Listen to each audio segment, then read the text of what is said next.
오늘은 어리석음이 특징인 인간이란 제목으로 하나님 말씀 전하겠습니다.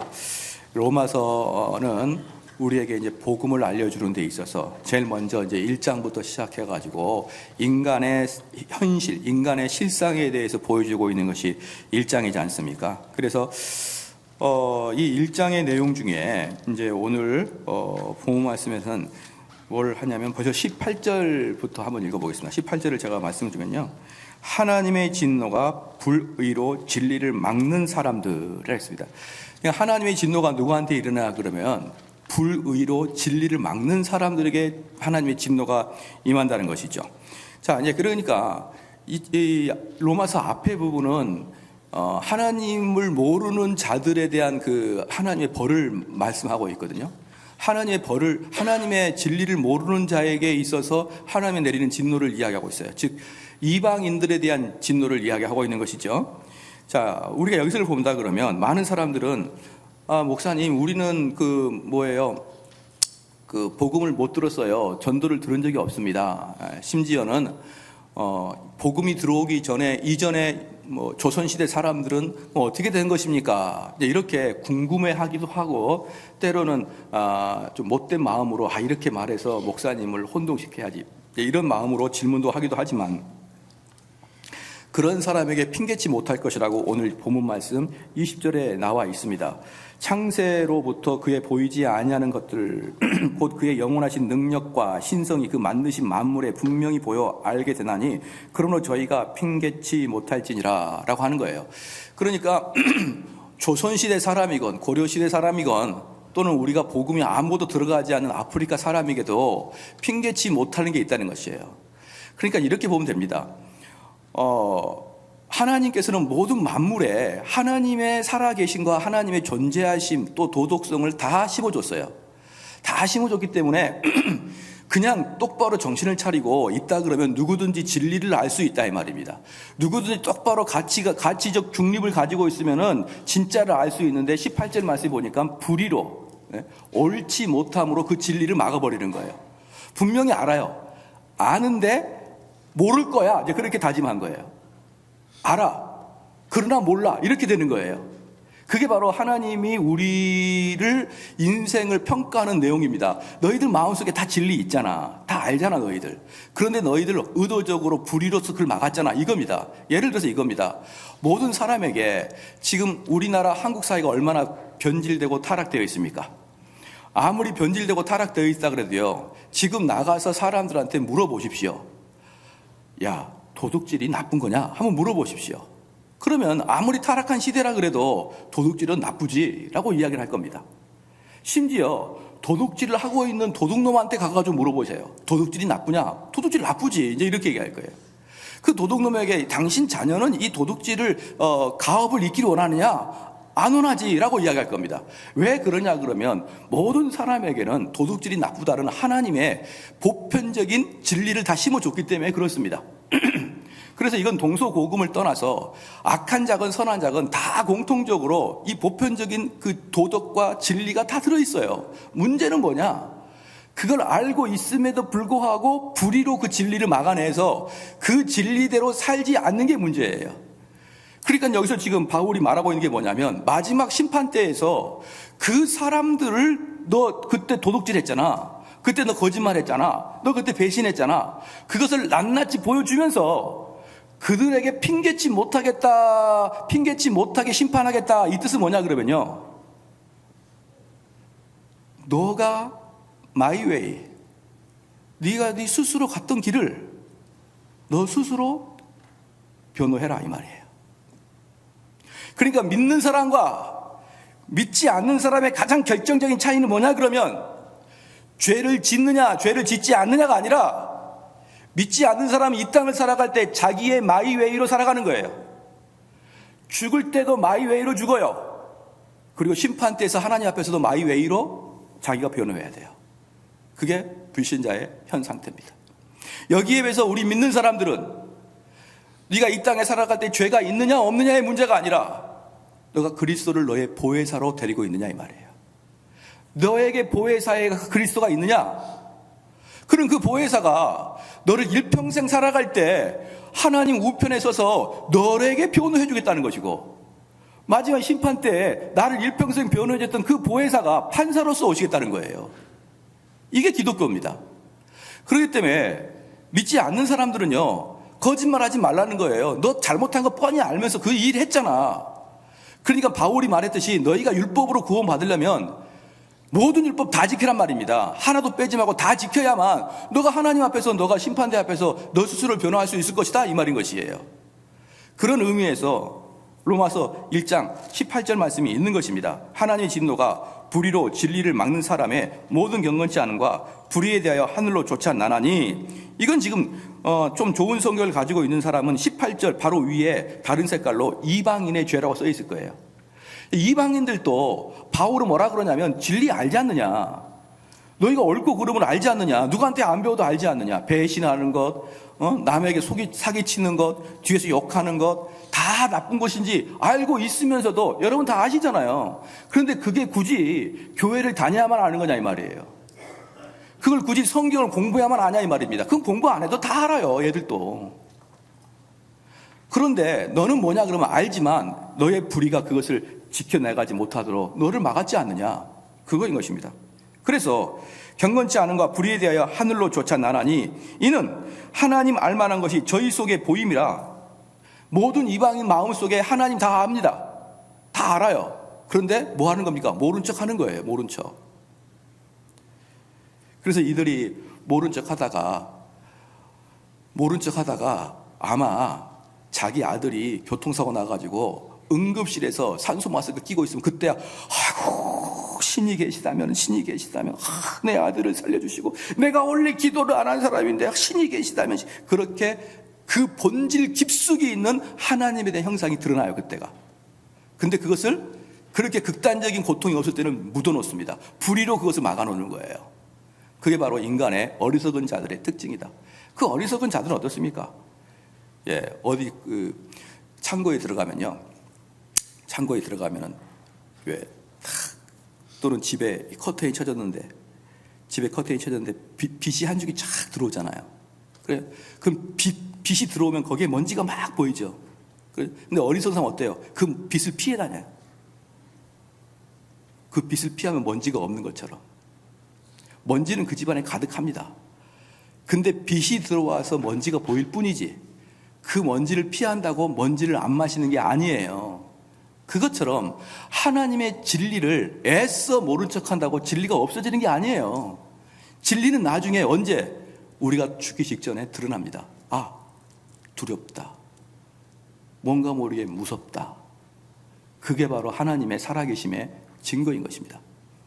그런데 20절 말씀 보니까, 창세로부터 그의 보이지 아니하는 것들, 곧 그의 영원하신 능력과 신성이 그 만드신 만물에 분명히 보여 알게 되나니.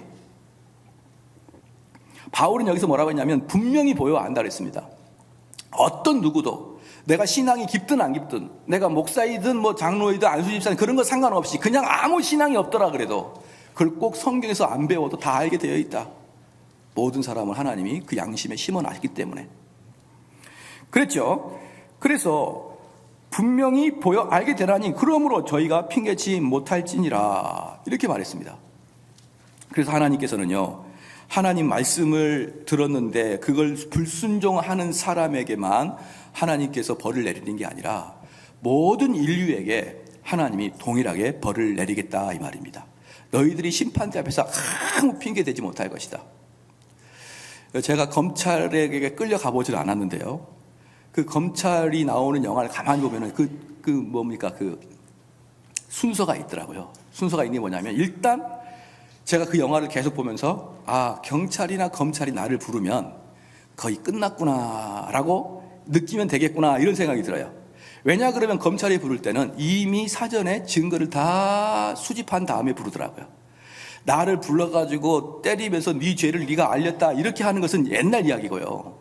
이제는 증거 제일주의이기 때문에 증거를 어느 정도 확보한 다음에 부르는 겁니다. 그런 다음에, 모르겠어요, 그 기법이 수사 기법에 있는지 모르겠지만 영화를 보니까 그래요. 처음에는 별로 이렇게 세지 않는 죄를 물어요. 세지 않는 죄를 물었는데 이 세지 않는 죄를 점점 그 사람이 거짓말로 말하게끔 유도합니다. 예를 들어서 너 어젯밤에 거기 갔냐? 이렇게 물어보는 거예요. 근데 간 것을 이미 알아요. 왜? CCTV에 있으니까. 그럼 안 갔는데요? 이렇게 거기 갔다 그러면 범인이 성립되니까 안 갔는데요? 라는 것을 유도를 하는 것 같아요. 가만히 보니까. 그러면 안 갔어? 그럼 좋아. CCTV 보자. 갔네. 이렇게 하면서 서너 번 정도를 이 거짓말쟁이야 이렇게 손가락질 하는 거예요. 한마디로 무언해. 야, 그 다음에 좋아. 갔잖아. 그럼 가슴이 덜컥 내려앉아요. 두 번째, 야, 너 그러면은 남의 카드를 썼니 안 썼니? 남의 돈 썼니 안 썼니? 저 절대 안 썼는데요. 야, 그 슈퍼에 CCTV에 네가 들어와서 돈 썼는데 뭘? 두 번째 덜컥 멎어요. 세 번째 또 이런 식으로 그렇게 서너 번을 딱 하잖아요. 그러면은 죄인들의 마음이 완전히 와르르르 무너집니다. 그런 다음에 이실직고를 하더라고요. 거의 대부분의 영화 그래요. 그래서 저는 그걸 딱 보고 검찰이 부르는 순간 이실직고 하려고 그래요. 네, 갔어요. 뭐 돈 얼마 모르는 것도 그거 모르셨나요? 제가 가르쳐 드릴게요 하면서 다 해. 왜? 이미 걔네들은 정보를 가지고 있거든요. 그냥 부르는 게 아니더라고요. 검찰이 불렀다. 그럼 거의 끝났다라고 보여지는 거예요. 그렇기 때문에 만약에 여러분들이 이제 마지막 심판대 앞에 가가지고 우리 예수님이 그 백보자 앞에서 심판하실 때, 야, 길동이 너 뭐 했냐? 라고 할 때 그 눈빛이 이글이글 눈빛을 보면서 네 몇 번 하다가 여러분 와그르르 무너집니다. 와르르르 무너지면서 그래, 나한테 할 말 있냐? 그때 말합니다. 하나님, 핑계치 못하겠나이다. 내가 예수님 앞에서 무엇을 숨기겠나이까? 야, 그때 너가 그걸 하는 것을 옳다고 느꼈느냐? 옳다고 느꼈지 않았으면 핑계치 못하겠나이다. 핑계치 못하겠나이다. 여러분, 이게 우리 심판대 앞에서의 쏟아질 이야기들입니다. 우리는 이 땅에 있을 때는 검찰이 이야기할 때는 그거 안 그랬는데요? 그거 이랬는데요? 증거를 밝혀보십시오. 이렇게 이야기할 수 있지만 우리 주님의 손에 들고 있는 그 생명책에는 전부 다 기록되어 있어가지고 너 이거 했냐? 이거에 대해서 네가 한번 이야기해봐라. 왜 이 일 했는지 네가 스스로 이야기해봐. 이렇게 이야기할 때 주여 용서하옵소서. 용서하옵소서. 내가 더 이상 핑계치 못하겠나이다. 여러분, 이렇게 이방인들은 심판받습니다. 이렇게 심판받습니다. 그렇기 때문에 모든 자는 지옥으로 떨어질 수밖에 없는 거예요. 그래서 이 18절 말씀에 불의로 진리를 막는 사람들은 진노를 당한다라고 하면서 이 이야기를 단테는 뭐라고 풀었느냐면요. 단테가 왜 중세시대 최고의 저자지 않습니까? 단테가 뭐라 했느냐. 인생을 이야기할 때 인생은 시궁창에 살다가 시궁창에서 빠지려고 발버둥을 치다가 점점점 가라앉으면서 마지막에 툭 숨을 내쉴 때 물방울이 뽀글뽀글 올라오잖아요. 그 물방울과 같은 게 인생이다라고 표현합니다. 이 세상은 공중 권세 잡은 자가 이 세상의 권세자입니다.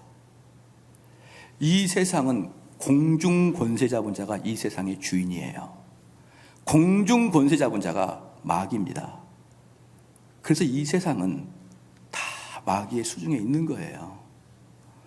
그렇기 때문에 우리가 이 세상에서 어찌해든 성공하려 그러면, 어찌해서라도 이 세상에 성공하려 그러면 어쩔 수 없이 이 세상 공중 권세 잡은 자하고 타협을 하거나 그에게 순종을 해야 이 세상에서의 떡국물이 떨어집니다.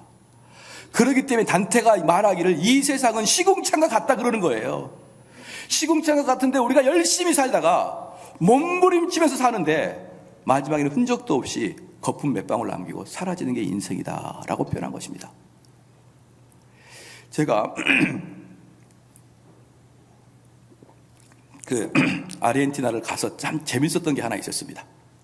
이게 뭐였냐면은 그 아주 도심에, 정말 도심인데 거기에 큰 무덤의 그 공동 묘지가 있어요. 도심인데 우리로 말하면 어디라 될까요? 영등포나 뭐 이런데 엄청나게 큰 무덤이 그것도 두 군데나 크게 있습니다. 근데 이게 요 근래에 형성된 게 아니라 뭐 100년 전부터 형성됐다는 것 같아요. 느낌이.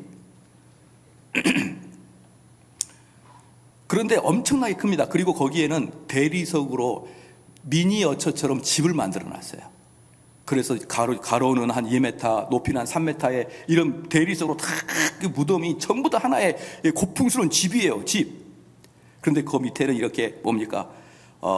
유리로 딱 돼가지고 속에 관이 보이도록 다 해놨습니다. 근데 거기가 예상했듯이 아주 도심이고 무덤이 좋고 관리가 철저하기 때문에 거기는 그 동네 부자들만 와요. 부자들만 묻힙니다. 그러니까 뭐냐 그러면 내가 죽을 때 부자이거나 내 자손이 부자여서 거기에 묻히는 겁니다. 그런데 문제는 뭐냐면 부자가 영원히 부자가 아니잖아요. 시간이 지나면 자녀들이 가난해질 수 있지 않습니까? 그런 무덤들이 있어요. 군데군데. 근데 거기는 어떻게 되냐? 유리창이 깨졌고 그 밑에 관이 보이는데 유리가 깨졌고 거미줄이 차 있고 그 다음에 그 관 뚜껑 위에 덮어놨던 그 아름다운 자줏빛 천들이 다 허르허르 낡아가지고 흐미그르 해가지고 끈 풀어지고 이런 말하면 좀 죄송하지만 구신 나올 것 같이 만들어놨어요.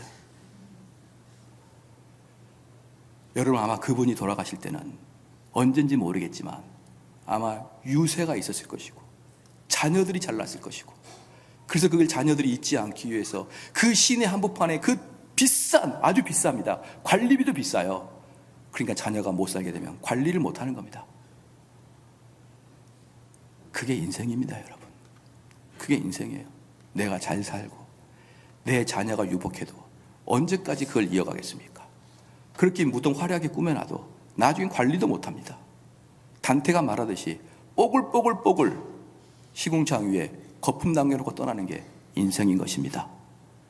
사랑하는 성도 여러분, 그래서 로마서 8장 7절 말씀에 육신의 생각은 하나님과 원수가 되나니 이는 하나님의 법에 굴복하지 아니할 뿐 아니라 할 수 없음이니라. 우리 자연인들의 생각은요, 절대로 하나님을 알고 싶지도 않고 하나님의 법을 알아도 그 법에 순종할 수 있는 능력이 없는 거예요. 그런데 조금만 더 보겠습니다. 모든 인간은요, 여기서 모든 인간이라는 것은 하나님의 사람을 포함한 모든 사람 말입니다. 이방인도 포함하고 교회를 열심히 다니는 저와 여러분도 포함한 모든 사람에게는 다 공통 분모가 있습니다. 공통 분모가 있는데 그게 뭐냐면 죄를 짓고자 하는 열망이 우리 마음속에 가득 담겨 있어요. 죄를 짓고자 하는 열망이 우리 마음속에 가득 담겨 있는 게 여기에 있는 모든 사람의 공통점이에요. 그러니까 여러분 이렇게 주위를 돌아보다가 야, 저분은 참 거룩하게 보인다. 여러분 그 외모에 속지 마십시오. 모든 걸 외모고 성경 말씀에 근거했을 때는 어떤 사람이든지 죄를 짓고자 하는 성향으로 속에 가득 차 있다. 이게 공통 분모예요. 근데 이 공통 분모 중에 죄를 짓고자 함이 있는데, 그래서 이 죄를 짓고자 함이 있는데 이 세상 사람들의 특징과 성도의 특징이 있습니다. 공통 분모는 죄를 짓고자 함인데 이 세상 사람들은 그 죄를 절대로 절제하지 않습니다. 절제하지 않아요. 즉 무슨 말이냐면 그 죄를 내 몸에서 떠나보내려 마음이 그렇게 열망이 없어요. 왜? 모든 죄는 재미있으니까. 재밌지 않는 죄는 하나도 없습니다. 여러분 죄를 질 때 어금니 깨물고 주먹 불끈 쥐고 내가 사명감을 가지고 죄 짓는 거 있나요? 죄는 다 자원하고 자발적으로 즐거운 게 죄입니다. 그렇기 때문에 물고기가 물 속에 있어야 사는 것처럼 우리 사람들은 죄를 질 때야 비로소 쾌감을 느끼고 즐거움을 느끼는 거예요. 그런데 물고기가 물 밖으로 나오는 게 가능합니까? 물고기가 물 밖에 나와서 걸어 다닐 수 있습니까?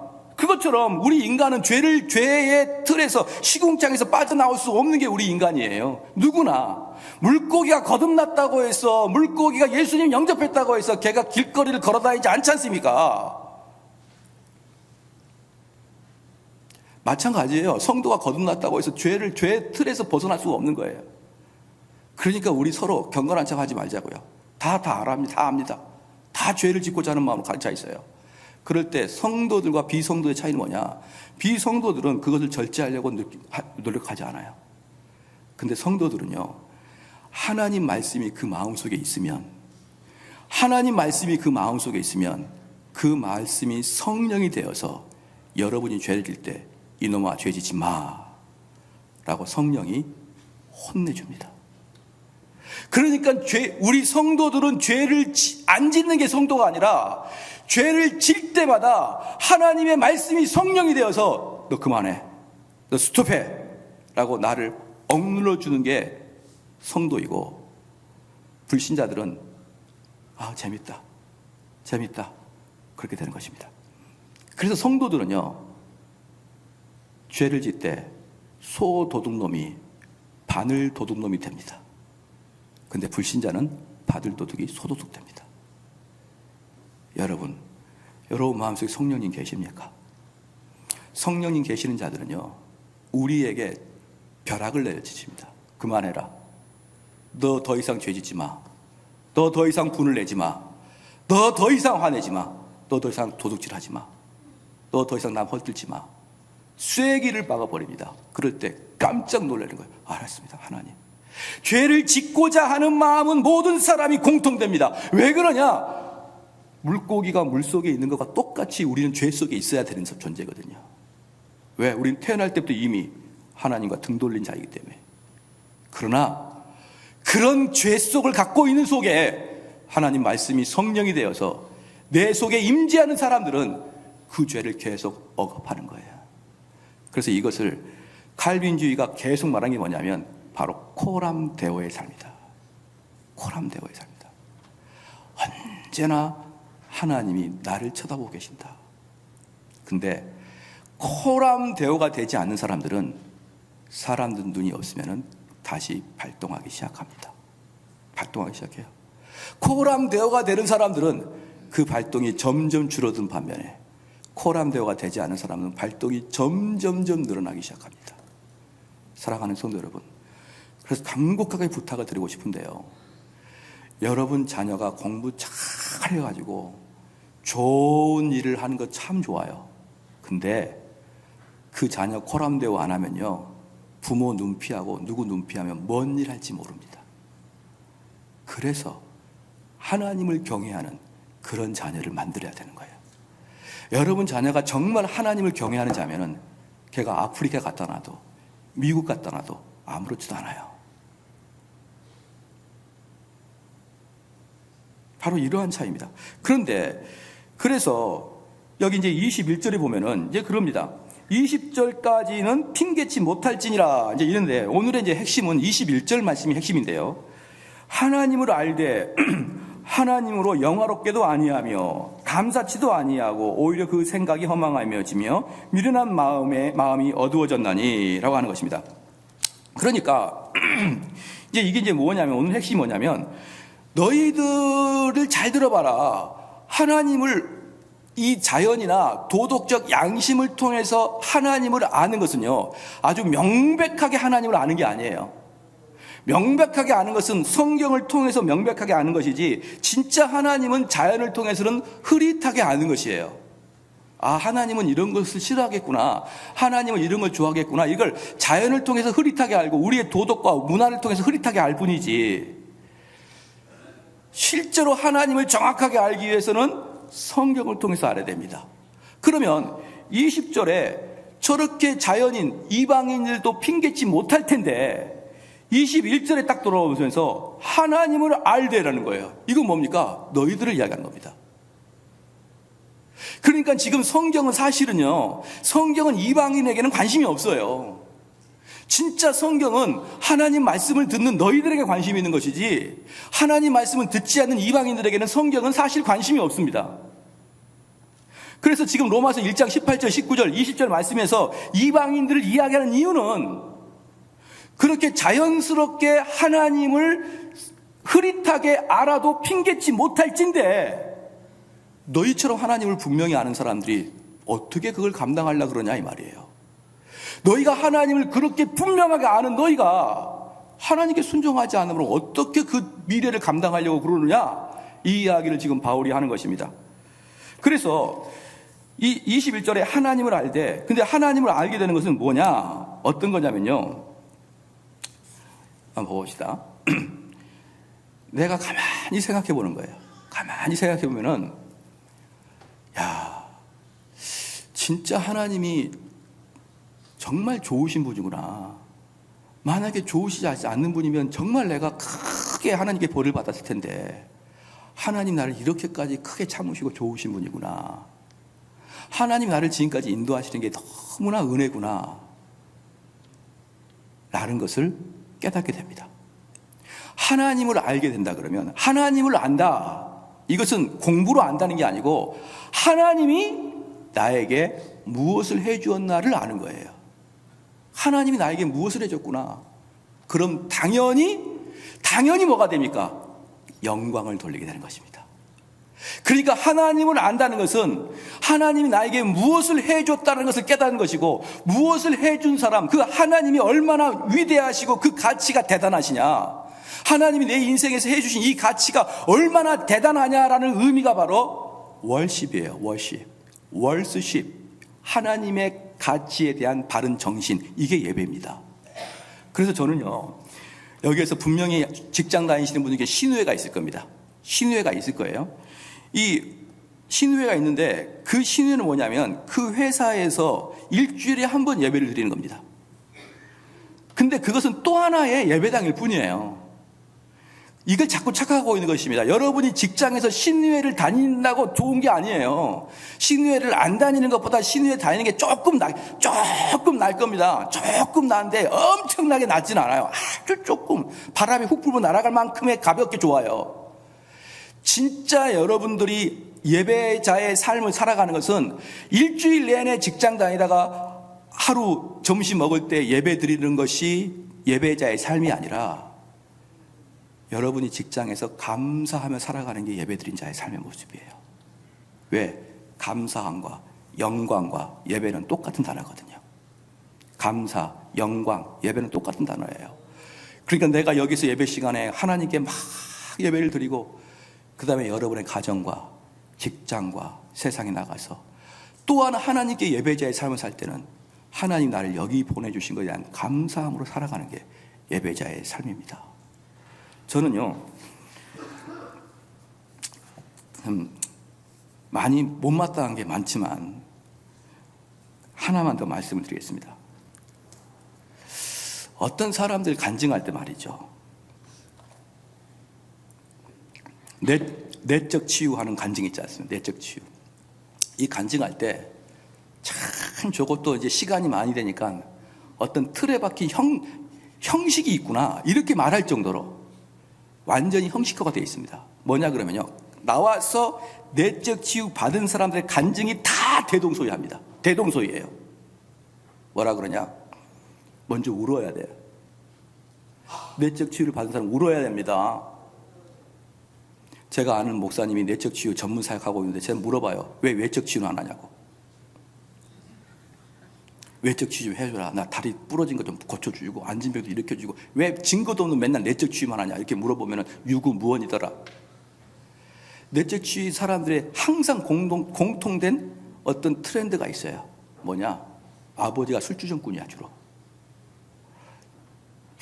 우리 아버지가 들어올 때마다 술을 먹고 들어오셨는데, 그럴 때마다 우리 엄마를 쥐잡듯이 팼어요. 이건 공식입니다. 공식. 이거 없는 사람은 내적 치유가 안 돼요. 그러니까 저는 우리 아버님이 술주정꾼이 아니었기 때문에 내적 치유를 못 받아요. 저는 우리 아버지가 술주정꾼인데 그냥 우리 어머니를 패 죽이는데, 그냥 막 그럴 때마다 우리 어머니가 악을 쓰면 가위도 가지고 칼도 가지고 포크도 가지고 막 어머니를 위협하고, 그럴 때 어머니가 죽을까봐 내가 어머니를 안고 있으면 나에게 얼마나 치명적인 말하는지, 너 같은 놈은 쓰레기야, 너는 왜 태어났니, 너는 의미 없는 놈이야, 이런 말씀의 상처를 듣고 제가 이 땅에 왔습니다. 이렇게 이야기할 때마다 내가, 야 이놈아, 야 이 나쁜 놈아, 야 이 나쁜 놈아, 네 코에서 숨 쉬는 것만으로도 부모한테 감사해라. 어디서 부모를 욕하려 그래요? 어디서 부모가 나한테 학대했다 그래요? 어디서 부모가 나한테 함부로 했다고 이야기하려고 합니까? 그런 것들 조장하는 그런 목사들이 얼마나 많습니까? 내 과거에 나를 이렇게 학대했던 우리 어머니, 우리 아버지, 집에 들어오면 다 두 분이 그냥 그 맞벌이 아니라고 텅텅 비어있는 그 집에 혼자 있고, 나는 그때가 무서웠어요. 저는 그날한테 내려와서 말합니다. 코에 숨 쉬는 것만 감사해라. 여러분, 속지 마십시오. 그게 마귀가 하는 짓입니다. 어디에서 부모를 그렇게 욕하려고 그럽니까? 하나님이 나를 지금까지 인도하신 걸 가만히 생각해 보십시오. 그럼 감사해야지. 그럼 감사해야지. 왜 울면서 남 탓합니까? 왜 울면서 지금까지 키워준 부모 탓합니까? 그게 인간입니까? 그런 식으로 조장해내는 게 교회 사역입니까? 그래서 거기 많이 앉았던 사람들이 맞아, 나도 그랬지, 나도 어머니가 그랬지. 제가 이제 이렇게 또 내적 치유하니까 또 제가 고백을 해야죠. 저도 내적 치유를 받아야 되니까. 저희 집안에는 사형제가 있어요. 사형제. 큰 누님부터 다 대학을 가다가 그냥 대학을 간 게 아니라 재수도 하고, 뭐 우리 부모님이 오랫동안 수험생의 뒷발을 차다가 지쳤습니다. 지쳤어요. 거기다가 우리 바로 위에 누님은 또 음대를 해가지고 지쳤어요. 그래서 제가 딱 수험생이 되니까 관심을 덜 갖는 거예요. 지쳐가지고 관심을 덜 가지게 된 겁니다. 저는 그게 얼마나 섭섭한지 몰라요. 지쳤으니까. 지금 생각해보니까 지칠만 한데. 그래서 어느 날 저희 아내랑 결혼 초창기에, 우리 아내가 기억나는지 모르겠습니다. 초창기에 딱 차를 타고 가는데 우리 아내가 자기는 부모한테 상처가 너무 많대. 왜? 그러니까 부모가 너무 관심을 가졌대, 자기한테. 나는 너무 관심을 안 가진 것 같고, 거기는 너무 관심을 가져가지고 서로 상처를 받았어요. 그럼 어쩌라는 겁니까, 부모가? 부모가 어떻게 살까요? 모든 건 상처가 될 수 있습니다, 여러분. 또 어떻게 할까요? 너무 적당하게 관심을 가졌다는 거예요. 뜨뜻미지근하게. 저희 친구 목사님들, 저기 광북에 사는 사람들은, 광북에서 목회하는 사람들은 뭐라고 하는지 압니까? 사람들이 드세. 아주 예의가 없어. 힘들어. 차라리 예의가 좀 있는 사람들이 복음이 전파되고 되지. 이렇게 드세니까 복음이 전파가 안 돼. 강남 가니까 뭐라는지 압니까? 뺀질뺀질한 것들이 전부 다 복음을 안 받아들이고 겉만 착해.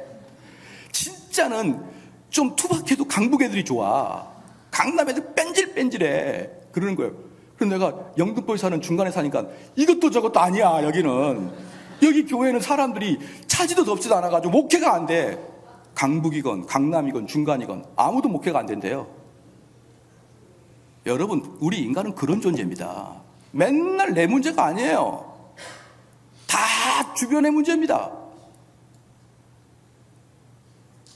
그게 바로 뭡니까? 하나님이 나에게 해주신 것을 묵상하지 못하는 자의 투덜거림입니다. 그래서 다시 볼게요. 21절 말씀에 하나님을 알되 이것은 하나님이 나에게 지금까지 어떻게 해주셨냐를 아는 거예요. 하나님을 알게 되면 자연스럽게 우리는 하나님에게 어떻게 합니까? 감사하면서 월십을 드리는 겁니다.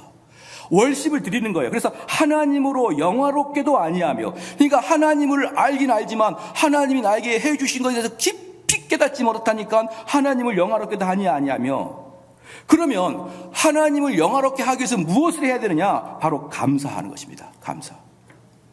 사랑하는 성도 여러분, 감사는 얼마나 우리가 감사한지 봐볼게요. 제가 이 설교를 준비하면서 조사를 해봤는데 전 너무 깜짝 놀라가지고 이게 진짜인지 가짜인지를 사실은 모르겠어요. 이게 팩트인지 아닌지는 모르겠지만 고려시대 때입니다. 고려시대 때 918년부터 1392년까지 고려시대 왕이 34분이 계셨는데 이 고려시대 왕들의 평균 연령이 42살이었습니다. 왕이 될 때가 42살이 아니라 평생 42살이면 다 죽었어요. 34분의 평균 연령. 이때 귀족들, 왕이 아닌 귀족들의 평균 연령은 39.7세입니다. 약 40세. 그러니까 만약에 여기 있던 분들 중에 고려시대 살았다 그러면 거의 백골이 진토된 사람이 했습니다. 여기는. 그러면 조선시대 때 1392년부터 1910년까지 약 27분의 왕들의 평균 수명을 연령을 조사하니까 이들은 좀 올라갔습니다. 고려시대는 42살인데 조선시대 때는 47살로 올라갔어요. 27분의 왕의 평균 연령이 47이에요. 여기에 비해서 귀족들은 53세였습니다. 자, 이걸 봐서 조선시대 왕들은 귀족들한테 휘둘렸다는 게 보여져요. 근데 여기까지는 제가 이해를 했어요. 독해, 그 정도 했겠다. 근데 평민들의 수명, 일반인들의 수명에서 제가 딱 이해가 안 가는 거예요. 24세입니다. 일반인들이. 근데 왜 24세인 줄 아십니까? 유아 사망이 많아요. 유아 사망이. 저희 할머니가, 외할머니가 맨날 우리가 있을 때 했던 말이 있습니다. 야, 대훈아, 그래도 나는 감사하다. 감사하다. 왜 그러십니까? 우리 형제는 어릴 때 한 명도 안 죽었다. 우리 할머니가 감사의 제목이었어요. 왜? 뒷집에는 똥간에 빠져 죽고, 저기 옆집에는 뭡니까? 저수지에 빠져 죽고, 뒷집 순이는 시골은 자살도 그냥 안 합니다. 농약 먹고 자살하지. 농약 먹고 돌아갔고, 옥매고 죽었고. 얼마나 많이 죽은 줄 아십니까? 저희 할머니 때만 해도 유아 사망이 많아가지고 평균 나이가 24살입니다. 여러분 행복합니까? 여러분 자녀 10명 태어났는데 그중에 5이 죽었어요. 행복합니까? 1927년 평균 수명이 33세, 해방되기 전까지 1945년 전까지 50세 평균 수명이, 60세가 되면 환갑잔치를 열고 온 동네가 축하를 해줍니다. 지금은 60세 환갑잔치 하면 돌 맞습니다. 정신 차리자. 때가 어느 때냐. 90년대 되면은 평균 수명이 70대 중후반으로 넘어갑니다. 이미 90년대 때 60세는 동네 경로당 가면 막내입니다. 그리고 현재는 80쯤 돼야 어른 대접 받습니다. 지금 현재 평균 연령 82세입니다. 고려시대 왕보다 40살 더 살아요. 그런데 육순이 쑤시다, 여기가 쑤시다, 그러면서 불평이 나옵니까? 지금 여기 있는 분들 100년 전만 태어났어도 거의 다 돌아가셨다니까요. 그리고 50살 먹으면 아주 극노인이 되고 60 먹으면 동네가 축하해줬습니다. 동네가. 이것만으로 감사하십시오. 여러분이 60만 넘어도 감사하시길 바랍니다. 60 넘고 그 나머지 삶은 전부 다 공짜라는 거예요. 근데 90년대 평균 수명이 70대 중반, 2000년대 평균 80대 초반, 좀 있으면 80대 중반까지 갈 것 같아요. 안 죽어버릴 것 같아요. 당장 몇백 년 만에 사람들의 평균 연령이 이렇게까지 급속도로 증가하는 것에 대해서 여러분 감사했습니까? 그래서 목사님, 그래도 저는요 감사하지 못해요. 왜? 너무 어려워요. 집안도 어렵고 부모도 안 좋고 자녀들도 그렇고. 목사님, 저는 감사할 걸 찾으려고 그래야 감사할 게 없어요. 목사님, 눈물을 쭉쭉 흘립니다. 그런 분들에게 말하겠습니다. 만약에 하나님이 당신을 정확하게 하나님의 공의에 대해 심판한다 그러면 당신은 지금 지옥 가 있을 사람이에요. 우리는 우리들의 삶을 그대로 드러낼 때는 지옥에 합당한 백성이죠. 그런데 하나님이 지옥 가지 말라고 지금 우리 콧구멍에 바람 넣어주고 있잖아요. 지금 이 시간에 하나님 섬기고 지금 이 시간에 하나님 받아들여서 너가 지옥 백성 되지 말고 하나님 백성 되게 하라고 교회 나와서 예배드리고 계시잖아요. 이거 하나만으로도 감사해야죠. 나는 정말 지옥 갈 사람이고 나는 쓸모없는 인간인데 하나님 나에게 하나님 말씀 듣게 해주는 것만으로 다 감사해야 됩니다. 그러면 왜 우리가 그럼 어떻게 감사해야 되느냐라고 할 때 핵심이 이겁니다. 감사하기 위해서는 과거에 주께서 너에게 해준 걸 기억하라는 거예요. 이게 핵심입니다. 어리석은 자들은 바로 이게 안 되는 겁니다. 어리석은 자는 이게 안 되는 거예요. 예를 들어서 보면 이겁니다. 애굽 땅에 있을 때 이스라엘 백성들을 하나님이 은혜로 말미암아 전격적으로 은혜로 해방시켜줬습니다. 전격적인 은혜로 하나님이 해방을 시켜줬어요. 이 해방을 당하기 위해서 이스라엘 사람들이 한 것은 아무것도 없습니다. 단지 문설주에다가 양의 피를 바르는 것 외에는 뭘 했습니까, 이 사람들이? 근데 우리나라도 똑같습니다. 우리나라가 8월 15일 날 1940년 8월 15일 날 해방을 당했는데, 해방을 당하기 위해서 대한민국에 한 게 아무것도 없는 거예요. 어느 정도였냐 그러면 8월 15일 날이 무슨 날이냐 그러면 일본의 천황이 미국 태평양 사령관 앞에서 항복 사인을 했던 게 8월 15일입니다. 항복 사인했던 게 8월 15일이에요. 근데 우리가 그것을 언제 우리나라 정부가 알았느냐? 8월 16일 날 알았습니다. 왜? 얼마나 우리가 독립에 대해서 아무것도 안 했는지 일본하고 미국이 그냥 한 거예요. 그러니까 우리 정부는 그냥 통보만 받은 겁니다. 야, 어제 독립했다? 그걸 정부가 알았어요. 그리고 전체 국민이 아는 게 언제냐? 그 다음 날부터 전체 국민이 알기 시작했습니다. 여기서 분명히 알듯이 우리는 해방할 때 우리가 한 거 아무것도 없어요. 그저 하나님이 전적으로 미국을 통해서 우리의 선물로 덜컥 내려준 겁니다. 할렐루야. 덜컥 내려줬어요. 미국을 통해서. 그것처럼 유대인들도 해방을 당할 때 하나님께서 덜컥 해방 그랬습니다. 난리가 나고 행복하게 나왔습니다. 그런데 나오다 보니까 뒤에 바로 군대가 쳐들어오는 거예요. 바로 군대가 쳐들어오니까 하나님이 막아줬습니다. 추격을 막아줬어요. 그 다음에 앞에 바닷물이 나오니까 바닷물을 갈라줬습니다. 낮에는 햇빛을 차단하라고 구름 기둥 줬고, 밤에는 추우니까 불기둥으로 그들을 인도했습니다. 너무나 좋았습니다. 그런데 나와 보니까 이스라엘 백성들이 꼭 원했던 자유가 아니야, 이게. 이런 삶이 꼭 이 삶이 아니었던 거예요. 그러니까 불평불만이 나오기 시작합니다. 첫 번째 나왔던 게 뭐냐면 배고프다. 뭐 먹을 걸 줘야 될 거 아니냐. 뭘 먹을 걸 줘야 될 거 아니냐 라고 하니까 하나님이 그들에게 만나를 주셨습니다. 얼마나 만나겠습니까? 만나를 주어가지고 그 만나를 먹는데 사람들이 먹다가 뭐라고 하냐면 지겹다. 우리가 무슨 우리가 토끼냐 채식주의자이냐, 왜 만나만 주냐, 고기 먹고 싶다. 하나님이 메추라기를 둘 데가 없을 만큼 줬습니다. 그러니까 이들이 뭐라고 한 줄 압니까? 입에서 고기내 난다 그랬어요. 나중에 입에 고기내 난다. 우리 애굽에 있는 파, 부추 이런 거 먹고 싶다 그랬습니다. 하나님은 그들에게 끝없이 자비와 사랑과 기쁨을 주려고 그러는데 이스라엘 백성들은 조금만 틀어지면 불평하려고 스탠바이 된 민족이었어요. 조금만 불편하면 불평할 거야 라고 마음먹는 그런 못된 자였습니다. 여러분, 이게 바로 우리들의 모습이에요.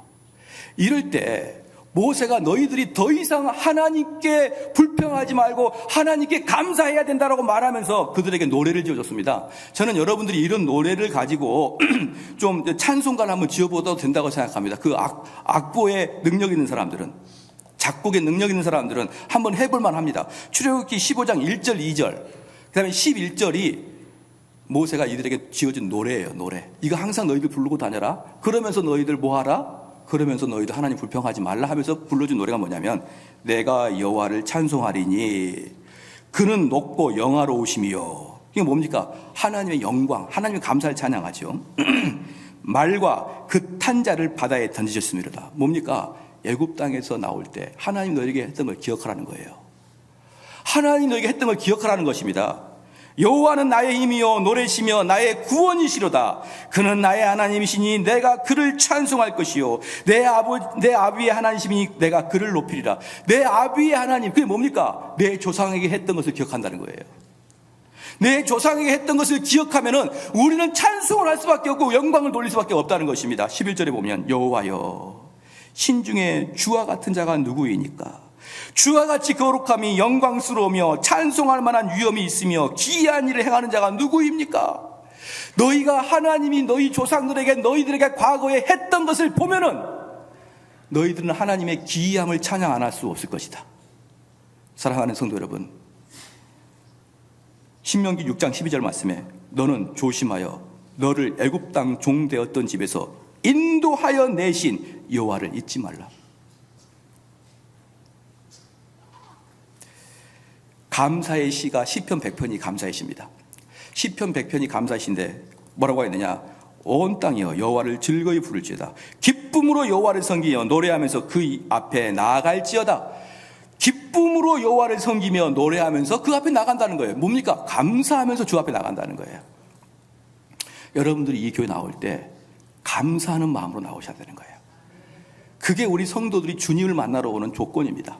그런 다음에 여호와가 우리 하나님이신 줄 너희가 알지어다. 그는 우리를 지으신 자시오 우리는 그의 것이니 그의 백성이요 그의 기르시는 양이로다. 감사함으로 그 문에 들어가며 찬송함으로 그 궁정에 들어가서 그에게 감사하며 그 이름을 송축할지어다. 대저 여호와는 선하시니 그 인자하심이 영원하고. 왜? 나를 지금까지 인도하시는 거 보니까 너무나 나를 잘 기르셨어요. 왜? 나는 양이었으니까 그분의. 근데 그걸 생각하니까 너무나 감사하고 찬송이 나옵니다. 대저 여호와는 선하시니 그 인자하심이 영원하고 그 성실하심이 대대에 미치리다. 그 성실함이 뭡니까? 우리 조상이 줬던 그 복을 우리에게도 대대로 주시는 그 하나님을 볼 때는 너무나 감사합니다. 너무나 감사합니다. 이게 그저 감사합니다라고 말하는 게 아니에요. 왜 그러냐 그러면 이건 예수님이 이걸 구원과 연관시켰거든요. 예수님께서 10명의 문둥병자를 고친 거 여러분 다 아시지 않습니까? 그때 9명은 오지 않고 1명만 왔을 때 우리 예수님이 이렇게 말씀했습니다. 누가복음 17장 17절 18절 말씀에 10사람이 다 깨끗함을 받지 아니하였느냐? 그 9은 어디에 있느냐? 이방인 외에는 하나님께 영광을 돌리러 올 자가 없느니라. 지금 여기서 우리 예수님은 감사하러 오는 사람과 구원을 연관시킵니다. 다른 9명들은요 육체적으로 병을 고쳐줬을 뿐이지 그들은 구원을 받지 못했습니다. 그런데 이 한 명은 감사함으로 말미암아 그에게 구원의 이야기를 하기 시작합니다. 빌립보서 4장 6절 7절에 바울은 이렇게 얘기합니다. 아무것도 염려하지 말고 오직 모든 일에 간구와 기도와 간구로 너희 구할 것을 감사함으로 하나님께 아뢰라는 거예요. 여러분이 성경을 읽을 때 어떤 원칙들이 하나 있는데 그 원칙 중에 하나가 뭐냐 그러면 감사가 나오면은 항상 이렇게 해석하면 됩니다. 과거를 돌아보아 나에게 해 주신 것을 기억하고 감사하라. 이렇게 생각하면 돼요. 성경에서 감사는 거의 대부분 그것을 의미하기 때문에 여러분이 성경을 볼 때마다 하나님이 나에게 과거에 어떻게 인도해 주셨는가 것을 묵상하고 그리고 감사하라. 이 말의 준말이 감사하라예요. 그럼 제가 그걸 넣고 다시 빌립보서 4장 6절 7절을 그렇게 한번 읽어볼게요. 아무것도 염려하지 말고 오직 모든 일에 기도와 간구로 너희 구할 것을 감사함인데 그 다음에 뭐라고 하냐면 너희를 지금까지 이끄신 하나님을 보고 감사함으로 하나님께 아뢰라. 나를 지금까지 이끌어주신 하나님을 보고 감사함으로 하나님께 아뢰라. 그리하면 모든 지각에 뛰어난 하나님의 평강이 그리스도 예수 안에서 너와 너의 마음을 지키시리라. 너희가 만약에 하나님께서 나를 지금까지 인도하신 걸 보고 감사해서 하나님께 나오잖아요. 감사해서 하나님께 나오지 않습니까? 근데 지금 나는 엄청나게 안 좋은 상황이에요. 지금 나는 엄청나게 불안한 상황입니다. 그런데 나를 지금까지 인도하신 하나님 보니까 마음이 놓이는 거예요. 그때는 어려움이 있어도 먼 일을 보니까 하나님이 나를 푸른 초장으로 인도하시는구나. 그걸 알기 때문에 과거를 쳐다보면서 감사함으로 내 마음이 평안해질지어다 이 말입니다. 여러분, 모든 교회는요, 이 지구상에 있는 모든 교회는 놀랍게도 공통점이 하나 있습니다. 그 공통점이 뭐냐면 하나님께 기도할 때 제일 처음에 감사부터 합니다. 모든 지구에 있는 모든 교회가 다 그래요. 근데 우리는 이미 그게 습관화가 돼버렸어요. 하나님 감사합니다. 이건 그냥 기도를 여는 문이에요. 아니에요. 여러분이 하나님께 기도할 때 여러분을 일주일간 돌아보면서 나에게 감사한 마음으로 하나님께 나와야 됩니다. 할렐루야. 그게 구원받은 자의 모습이에요. 그렇게 하는 자가 구원받습니다. 그런데 감사하는 자의 얼굴이 불만, 불평, 짜증, 어려움이 있으면 분노 가득 차 있어요. 이건 제가 정말 충격적인 말씀을 드릴게요. 그게 구원받지 못한 자의 첫 번째 표징입니다. 구원은 다른 말로 기쁨이에요. 기뻐하는 자들은 감사하는 자가 기뻐하는 거예요. 근데 내가 지금까지 하나님이 나를 이끌어 주시는 그 감사가 없으니 그저 그냥 짜증을 내고 화를 내고 툭 하면 싸워버리고. 여러분 그러면 안 됩니다. 여러분 그러면 안 돼요. 그게 바로 이스라엘 백성들이 예굽에서 나와서 40년 내내 하나님께 대항했던 그겁니다. 바로 그것을 배신자라. 하나님 너희를 그렇게까지 잘해줬는데 끝까지 불만, 끝까지 배신, 끝까지 화냄. 이게 너희들이 진면목이냐 이 말입니다. 사랑하는 성도 여러분, 여러분들이 이 말씀을 잘 기억하시고, 우리 사람들은 어리석었는데 그래서 진리를 불의로 막아버립니다. 진리를 불의로 막은 사람 특징이 뭐냐면 하나님을 알지도 않고 하나님을 영화롭게 하지도 않고 하나님께 감사하지도 않아요. 이런 사람이 진리를 불의로 막아내는 사람들이에요. 그런 사람들은 필히 하나님이 저주를 선포했습니다. 여러분들이 항상 기도할 때 하나님이 주신 은혜를 생각하시기를 주의로 축원합니다.